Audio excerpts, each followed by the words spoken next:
Hey everyone, it's Steph.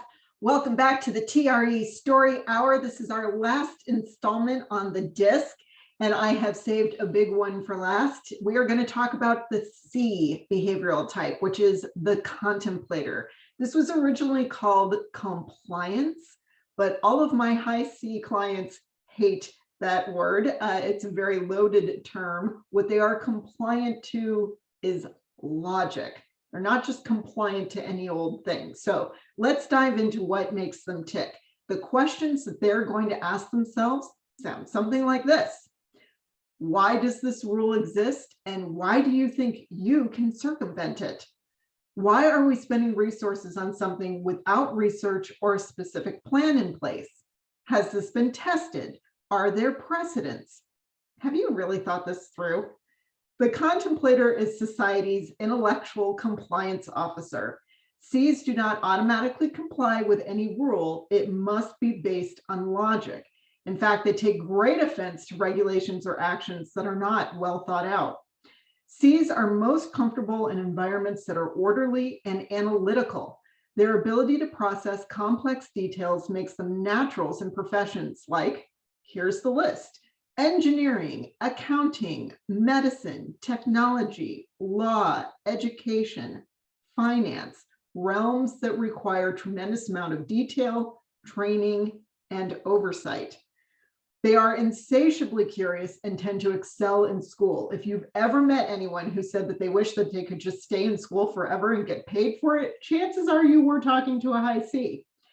Contemplators are unhurried in their decision-making. As far as they're concerned, way too many people make way too many avoidable mistakes because they don't take the time to think things through. The C's cautious nature shies away from hastiness and risk, preferring instead to gravitate towards things already tested and proven. When C's are innovative, for instance, technological or medical advancements, such changes are carefully calculated and firmly rooted in finding solutions more reasonable than what's currently available. Those solutions are then thoroughly tested, results are measured and analyzed, additional research and tests are done, and only then are announcements made about the solution's effectiveness. Aside from Spock himself, few people have as much respect for logic as the high C. They certainly possess emotions and compassion. It's just that those elements don't drive their decision-making. They are simply focused on the task at hand and achieving the most useful, reasonable outcome, which often makes them highly effective diplomats. Contemplators have the ability to calmly deliver difficult news and diffuse volatile situations. Additionally, their objective, task-oriented focus allows them to measure results, review the data, and know how to strategically apply that information. They are particularly essential in the realm of finance, helping to keep a company viable by being the money watchdogs. They don't call them CFOs for nothing. Without exaggeration, many a high C has kept many a high I from financial ruin. And at this point, I would like to thank my husband, George. Because of their highly logical approach to problem solving, C's fear making mistakes. The value they place on caution, reason, and thoroughness can override their ability to take action. Paralysis through analysis ensues, causing their business or project to become mired in indecision.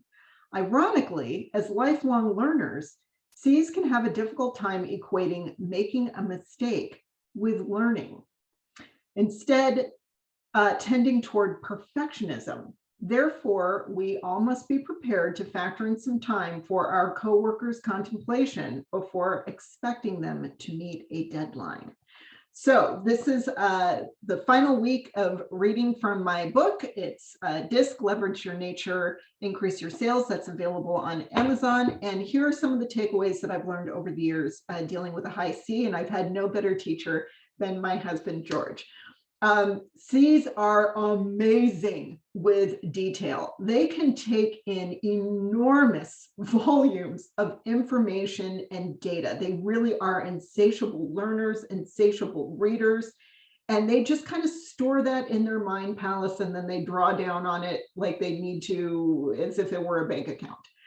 It would overwhelm me. The amount of detail and data that George can take in and just sort of let it soak into his brain drives me to tears.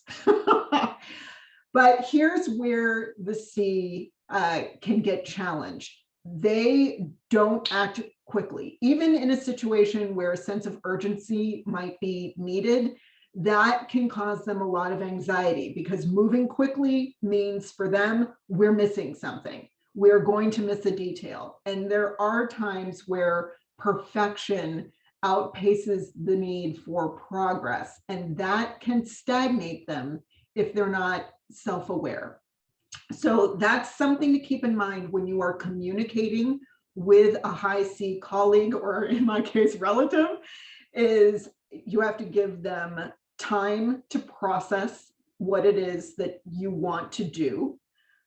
Don't come to them all willy-nilly like, this just feels like a fantastic idea, because they don't operate. Their decisions are not based on their gut or on feeling. It's based on, have you done your research? Do you actually know how much this is going to cost? If you're going to invest something in this endeavor, what is your expected return on investment?